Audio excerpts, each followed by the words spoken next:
श्री परमात्मने नमः। अथ द्वितीयोऽध्यायः। सांख्ययोगः। संजय उवाच तं तथा कृपयाविष्टम्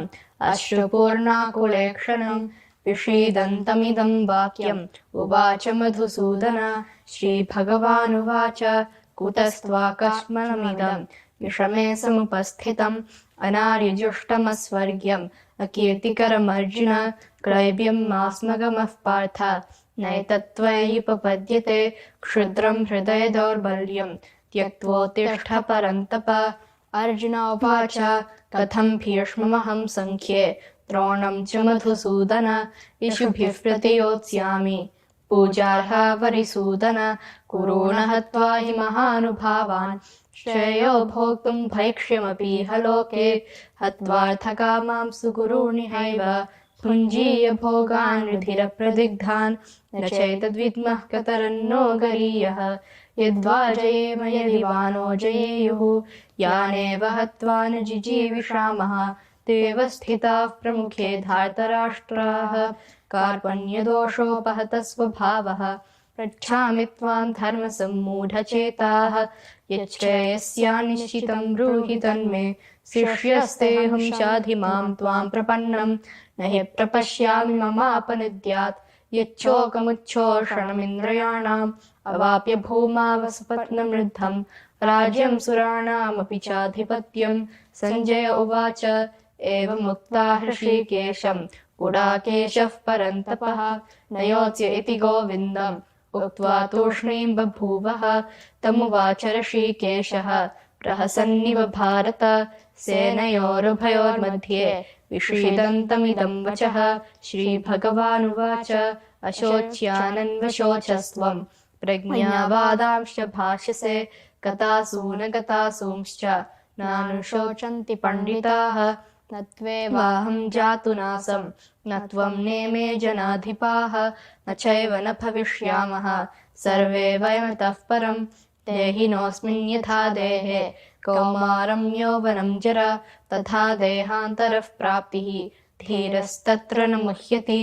मात्रा स्पर्शास्तु कौन्तेय शीतोष्णसुखदुःखदाः आगमापायिनो नित्याः तांसि तिक्षस्व भारत। य एनं व्यथयन्त्येते पुरुषं पुरुषर्षभ समदुःखसुखं धीरं सोऽमृतत्वाय कल्पते नासतो विद्यते भावः नाभावो विद्यते सतः उभयोरपि दृष्टोऽन्तः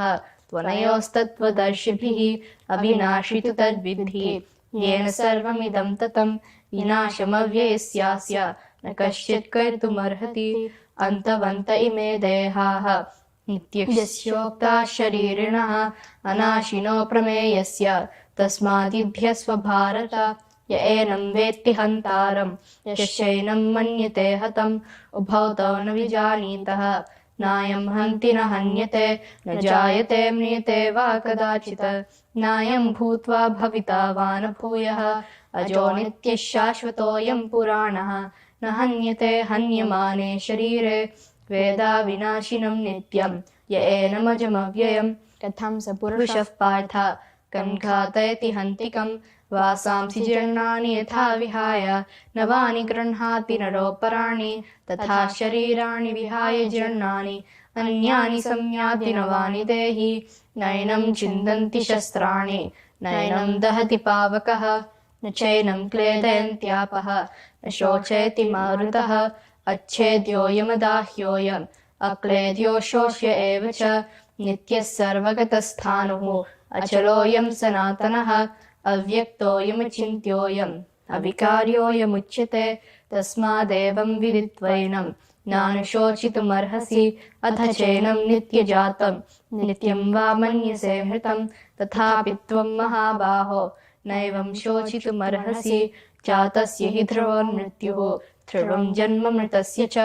तस्मादपरिहार्येऽर्थे न त्वं शोचितुमर्हसि। अव्यक्तादीनि भूतानि व्यक्तमध्यानि भारत अव्यक्तनिधनान्येव तत्र का परिदेवना आश्चर्यवत् पश्यति कश्चिदेनम् आश्चर्यवद् वदति तथैव चान्यः आश्चर्यवच्चैनमन्यः शृणोति श्रुत्वाप्येनं वेद न चैव कश्चित् ते हि नित्यमवध्योऽयं तेः सर्वस्य भारत तस्मात् सर्वाणि भूतानि न त्वं शोचितुमर्हसि स्वधर्ममपि चावेक्ष्य न विकम्पितुमर्हसि धर्म्याधियुद्धात् श्रेयोऽन्यत् क्षत्रियस्य न विद्यते यदृच्छया चोपपन्नं स्वर्गद्वारमपावृत सुखिनः क्षत्रियाः पार्थ लभन्ते युद्धमीदृशम् अथ चेत्पुण्यं धर्म्यं सङ्ग्रामं न करिष्यसि ततः स्वधर्मं कीर्तिं च हित्वा पापमवाप्स्यसि अकीर्तिं चापि भूतानि कथयिष्यन्ति ते व्ययां सम्भावितस्य च कीर्तिः मरणादतिरिच्यते भयाद्रणादु परतां मंस्यन्ते त्वां महारथाः येषां च त्वं बहुमतः भूत्वा यास्यसि लाघवम् अवाच्यवादांश्च बहून् वदिष्यन्ति तवाहिताः निन्दन्तस्तव सामर्थ्यं ततो दुःखतरं नु किम् हतो वा प्राप्स्यसि स्वर्गं चित्वा वा भोक्ष्यसे महीम् तस्मादुत्तिष्ठ कौन्तेय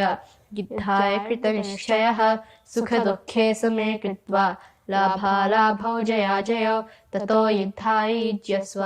नैवं पापमवाप्स्यसि एषा ते विहिता साङ्ख्ये बुद्धिर्योगे त्विमां शृणु बुद्ध्या युक्तो यया पार्थ कर्मबन्धं प्रहास्यसि नेहाभिक्रमनाशोऽस्ति प्रत्यवायो न विद्यते स्वल्पमप्यस्य धर्मस्य त्रायते महतो भयात् व्यवसायात्मिका बुद्धिः एकेह कुरु नन्दन बहुशाखा ह्यनन्ताश्च बुद्धयो व्यवसायिनां यामिमां पुष्पितां वाचं प्रवदन्त्यविपश्चितः वेदवादरताः पार्थ नान्यदस्तीति वादिनः कामात्मानः स्वर्गपराः जन्मकर्मफलप्रदां क्रियाविशेषबहुलां भोगैश्वर्यगतिं प्रति भोगैश्वर्यप्रसक्तानां दयापहृतचेतसां व्यवसायात्मिका बुद्धिः समाधौ न विधीयते त्रैगुण्यविषया वेदाः निस्त्रैगुण्यभवार्जुन निर्द्वन्द्वो नित्यसत्त्वस्थः निर्योगक्षेम आत्मवान् यावानर्थ उदपाने सर्वतः सम्प्लुतोदके तावान् सर्वेषु वेदेषु ब्राह्मणस्य विजानतः कर्मण्येवाधिकारस्ते मा फलेषु कदाचन मा कर्मफलहेतुर्भूः मा ते सङ्गोऽस्त्वकर्मणि योगस्थः कुरु कर्माणि सङ्गं त्यक्त्वा धनञ्जय सिद्धिसिद्ध्यो समो भूत्वा समत्वं योग उच्यते दूरेण ह्यवरं कर्म बुद्धियोगा धनञ्जय बुद्धौ शरणमन्विच्छ कृपणाः फलहेतवः बुद्धियुक्तो जहातीह उभे सुकृतदुष्कृते तस्माद्योगाय युज्यस्व योगः कर्मसु कौशलं कर्मजं बुद्धियुक्ता हि फलं त्यक्त्वा मनीषिणः जन्मबन्धविनिर्मुक्ताः पदं गच्छन्त्यनामयं यदा ते मोहकलिलं बुद्धिर्व्यतितरिष्यति तदा गन्तासि निर्वेदं श्रोतव्यस्य श्रुतस्य च श्रुतिविप्रतिपन्ना ते यदा स्थास्यति निश्चला समाधावचला बुद्धिः तदा योगमवाप्स्यसि अर्जुनोवाच स्थितप्रज्ञस्य का भाषा समाधिष्ठस्य केशव स्थितधीः किं प्रभाषेत किमाशीत व्रजेत किं श्रीभगवानुवाच प्रजहाति यदा कामान् सर्वान् पार्थमनोगतान् आत्मन्येवात्मना तुष्टः स्थितप्रज्ञस्तदोच्यते दुःखेष्वनुद्विग्नमनाः सुखेषु विगतस्पृहः वीतरागभयक्रोधः स्थितधीर्मुनिरुच्यते यः सर्वत्राणभिस्नेहः तत्तत्प्राप्य शुभाशुभं नाभिनन्दति न द्वेष्टि तस्य प्रज्ञा प्रतिष्ठिता यदा संहरते चायं कूर्मोऽङ्गानीव सर्वशः इन्द्रियाणीन्द्रियार्थेभ्यः तस्य प्रज्ञा प्रतिष्ठिता विषया विनिवर्तन्ते निराहारस्य देहिनः रसवर्जं रसोऽप्यस्य परं दृष्ट्वा निवर्तते यततो ह्यपि कौन्तेय पुरुषस्य विपश्चितः इन्द्रियाणि प्रमादीनि हरन्ति प्रसभं मनः तानि सर्वाणि संयम्य युक्त आसीत मत्परः पश्येहि यस्येन्द्रियाणि तस्य प्रज्ञा प्रतिष्ठिता ध्यायतो विषयान् पुंसः सङ्गस्तेषुपजायते सङ्गात् सञ्जायते कामः कामात् क्रोधोऽभिजायते क्रोधात् भवति सम्मोहः सम्मोहात् स्मृतिविभ्रमः स्मृतिभ्रंशात् बुद्धिनाशः बुद्धिना सा प्रणश्यति रागद्वेषयुक्तैस्तु विषयानिन्द्रियैश्चरन् आत्मवश्ये विधेयात्मा प्रसादमधिगच्छति प्रसादे सर्वदुःखानां हानिरस्योपजायते प्रसन्नचेतसो ह्याशु बुद्धेः पर्यवतिष्ठते नास्ति बुद्धिर्युक्तस्य न चायुक्तस्य भावना न चाभावयतः शान्तिः अशान्तस्य कुतः सुखम् इन्द्रियाणां हि चरतां यन्मनोनुविधीयते तदस्य हरति प्रज्ञां वायुर्नावमिवाम्भसि तस्माद्यस्य महाबाहो निगृहीतानि सर्वशः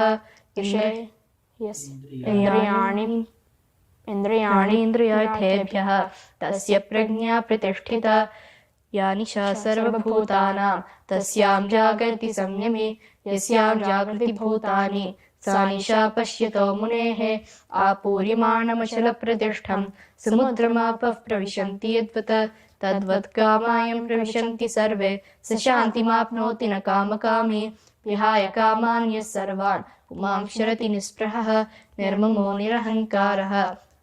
स शान्तिमधिगच्छति एषा ब्राह्मी स्थितिः पार्थ नैनां प्राप्य विमुह्यति स्थित्वा स्यामन्तकालेऽपि ब्रह्मनिर्वाणमृच्छति ॐ तत्सदिति श्रीमद्भगवद्गीतासु उपनिषत्सु ब्रह्मविद्यायां योगशास्त्रे श्रीकृष्णार्जुनसंवादे